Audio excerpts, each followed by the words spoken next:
Hello, dear students, how are you? This is Om sir and you are watching Om's English classes. हाजिर हूँ एक नए chapter के साथ। आज का सेशन क्लास 12th के चौथे chapter I have a dream के मोस्ट इम्पॉर्टेंट ऑब्जेक्टिव्स की सीरीज़ को लेकर के है।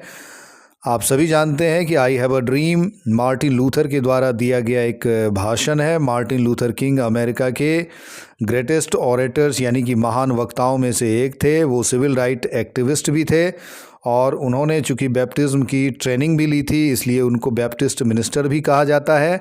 उनका जन्म 1929 को अमेरिका में हुआ था and he was assassinated on April 4, 1968। 4 अप्रैल 1968 को उनकी राजनीतिक हत्या कर दी गई। 1964 में Martin Luther king youngest person थे, सबसे युवा व्यक्ति थे नोबेल पुरस्कार पाने वाले, और उनको यह नोबेल पुरस्कार दिया गया था उनके नॉन वायलेंट रेजिस्टेंस के तहत, यानी शांतिपूर्ण और अहिंसात्मक विरोध के द्वारा सेग्रीगेशन यानी अलगाववाद और डिस्क्रिमिनेशन को एंड करने के प्रयासों के चलते वो गांधी जी की फ़िलॉसफी जो थी नॉन वायलेंट रेजिस्टेंस की, उससे काफ़ी ज़्यादा प्रभावित थे। और उनकी महत्वपूर्ण रचनाओं में स्ट्रेंथ टू लव और स्ट्राइड टुवर्ड्स फ्रीडम है। यह भाषण उन्होंने वॉशिंगटन डीसी में दिया था, अब्राहम लिंकन मेमोरियल नाम के एक सार्वजनिक स्थल पर, एक पब्लिक प्लेस था जहां पर उन्होंने लोगों को एड्रेस किया था 1963 ईस्वी में।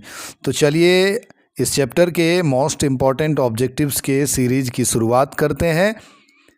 उससे पहले चैनल को कर लें सब्सक्राइब और वीडियो को शेयर करें। First question is I have a dream has been written by dash, यानी कि आई हैव अ ड्रीम लिखा गया है। Option A Martin Luther King, B Manohar Mal Gaonkar, C H E Bates, D Mahatma Gandhi. तो I have a dream Martin Luther King के द्वारा दिया गया भाषण है जो उन्होंने नीग्रो कम्युनिटी को मतलब एड्रेस करते हुए दिया था वॉशिंगटन डीसी में। Second question is I have a dream is a और एन, यानी कि आई हैव अ ड्रीम क्या है, यानी आई हैव अ ड्रीम की स्टोरी टाइप क्या है। ऑप्शन ए है स्पीच अर्थात भाषण, बी है ऐसे यानी निबंध, सी है शॉर्ट स्टोरी यानी लघु कथा, और डी है प्ले अर्थात नाटक। तो जैसा कि पिछले क्वेश्चन में भी कहा कि ये मार्टिन लूथर का दिया गया स्पीच है, इसलिए इसका राइट आंसर ए हो जाएगा, भाषण। Third question is Martin Luther King belong to dash, यानी मार्टिन लूथर किंग कहाँ से ताल्लुक़ रखते थे अर्थात वो कहाँ से थे। ऑप्शन ए है इंडिया, बी है साउथ अफ्रीका, सी है अमेरिका या द यूएसए, और डी है रसिया। तो हम सभी जानते हैं कि वो अमेरिका के जो जन आंदोलन वहाँ पे चला था, सिविल वॉर, उनके वो कार्यकर्ता थे और इसलिए सी इसका राइट आंसर होगा। Next question is fourth question Martin Luther king was a dash by training, यानी प्रशिक्षण से क्या थे। वैसे तो वो एक मतलब जन आंदोलन के कार्यकर्ता थे, लेकिन जब क्वेश्चन रहे कि बाय ट्रेनिंग तो बैप्टिस्ट मिनिस्टर चुनिएगा, जिसका अर्थ होता है बैप्टिज्म की चूँकि उन्होंने दीक्षा ली थी तो वो एक सहायक पादरी थे, इसलिए बैप्टिस्ट मिनिस्टर इसका राइट आंसर होगा। Fifth question is dash was the civil right activist of America, यानी कौन सिविल राइट एक्टिविस्ट थे अमेरिका के जन आंदोलन के कार्यकर्ता कौन थे। ऑप्शन ए है Abraham Lincoln, B George Washington, C Martin Luther King और डी नेल्सन मंडेला। सी इसका राइट आंसर होगा, मार्टिन लूथर किंग। तो ये जो पूरी स्टोरी है वो इन्हीं पर आधारित है, इसलिए इसे याद रखें। Six question is who founded the southern Christian leadership conference in America, यानी दक्षिणी क्रिश्चियन लीडरशिप कॉन्फ्रेंस की स्थापना जो है वह किसने की थी अमेरिका में। तो अगेन स्टोरी में यह मेंशन है कि मार्टिन लूथर किंग ने साउदर्न क्रिश्चियन लीडरशिप कॉन्फ्रेंस नामक एक संगठन की स्थापना की थी। ऑप्शन ए इसका राइट आंसर है। Seventh question is Martin Luther king was influenced by the philosophy of non violent resistance of dash, यानी मार्टिन लूथर किंग किनके अहिंसात्मक प्रतिरोध के सिद्धांत से प्रभावित थे। तो Martin Luther king Mahatma Gandhi के अहिंसात्मक प्रतिरोध यानी कि उसके सिद्धांत से प्रभावित थे, इसलिए बी महात्मा गांधी इसका राइट आंसर होगा। Eighth question is Martin Luther King became the youngest person to receive the Nobel Prize in Dash, यानी मार्टिन लूथर किंग किस वर्ष सबसे युवा व्यक्ति बने थे नोबेल प्राइज़ पाने वाले? तो 1964 में मार्टिन लूथर किंग को उनके नॉन वायलेंट रेजिस्टेंस के तहत और जो अदर नॉन वायलेंट मेथड थे जिसके तहत उन्होंने सेग्रीगेशन और डिस्क्रिमिनेशन को एंड करने का प्रयास किया, उसके लिए नोबेल प्राइज़ मिला था। 9th question is Martin Luther king struggled against the dash, यानी मार्टिन लूथर किंग किस चीज़ के खिलाफ संघर्ष किए थे? इकोनॉमिकल डिस्क्रिमिनेशन यानी आर्थिक भेदभाव, रेशियल डिस्क्रिमिनेशन नस्लीय भेदभाव, रिलीजियस डिस्क्रिमिनेशन और एजुकेशनल डिस्क्रिमिनेशन। तो बी रेशियल डिस्क्रिमिनेशन होगा, नस्लीय भेदभाव के खिलाफ उन्होंने यह विरोध किया था। 10th question is Martin Luther king was assassinated on dash, यानी मार्टिन लूथर किंग की राजनीतिक हत्या कर दी गई थी। तो ये हत्या उनकी हुई थी 4 अप्रैल 1968 को। राइट आंसर सी हो जाएगा। 4 अप्रैल 1968 को उसकी हत्या कर दी गई थी और राजनीतिक हत्या को असैसिनेशन कहते हैं। 11th question is Martin Luther king delivered this speech on the steps of the Lincoln memorial in dash, यानी मार्टिन लूथर किंग ने यह भाषण लिंकन मेमोरियल नामक जो है वह स्थल है उसकी दहलीज पर दिया था, जो कि वॉशिंगटन डीसी में स्थित है, जो कि अब्राहम लिंकन की ये स्मृति में बनाया गया है। Next question is 12th question, Martin Luther King's dream is to see dash developed state, यानी मार्टिन लूथर किंग का सपना है किस राज्य को विकसित बनते हुए देखने की या विकसित होते हुए देखने की। तो स्टोरी में उन्होंने कहा है कि मेरा सपना है कि मैं अलबामा को, यानी अलबामा एक प्रदेश का नाम है, उसे मैं विकसित होते देखना चाहता हूँ। वहाँ की नीग्रो कम्युनिटीज़ काफ़ी बुरी दशा में थी।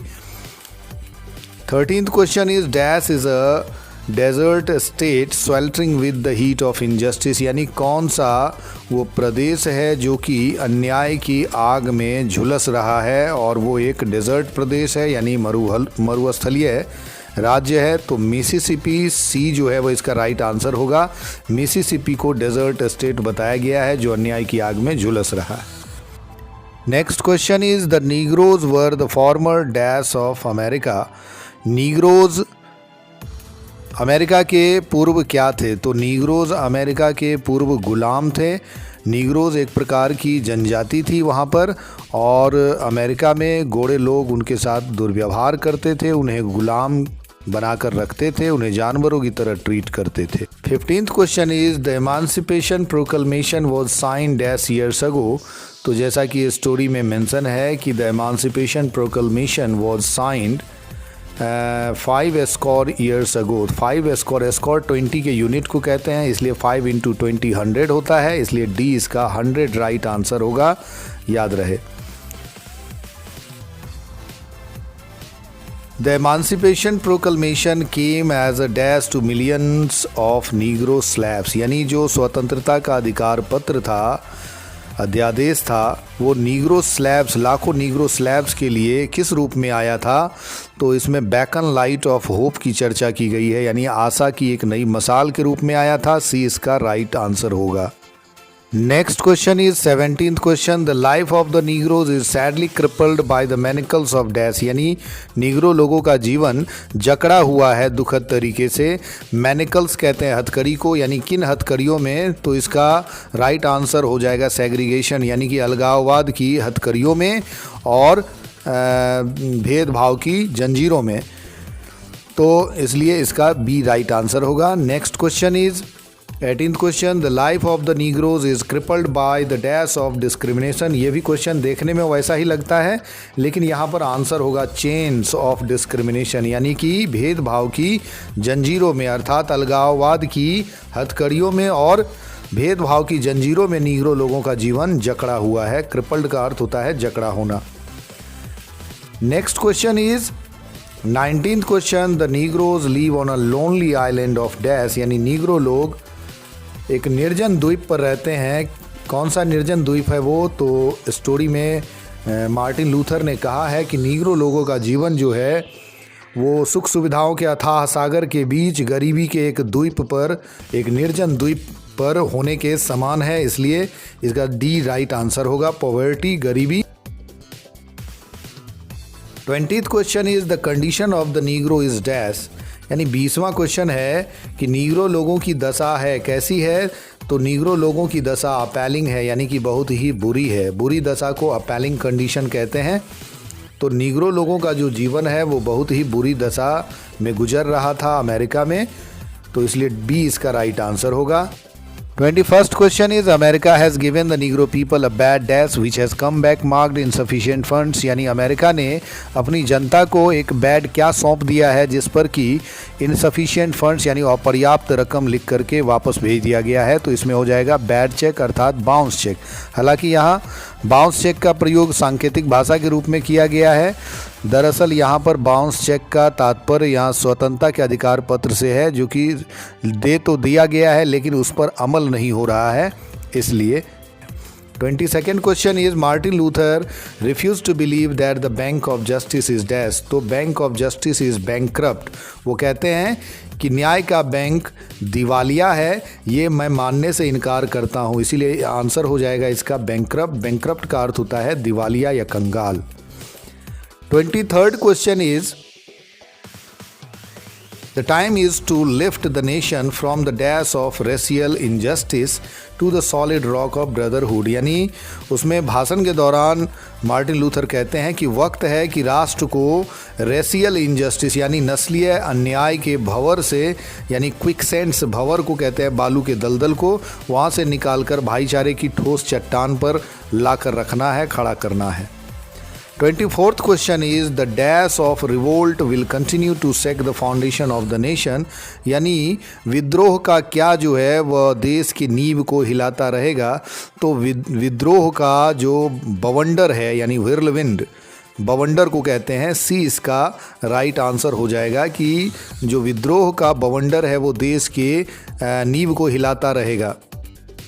25th question is to underestimate the determination of the Negroes would be dash for America. तो जैसा कि मार्टिन लूथर ने कहा है कि नीग्रो लोगों के डिटर्मिनेशन यानी दृढ़ संकल्प को अंडर एस्टिमेट करना अर्थात कम करके आंकना अमेरिका के लिए जानलेवा होगा। तो डी फैटल इसका राइट आंसर होगा। Next question is 26th question the Negroes basic mobility is from a smaller dash to a larger one.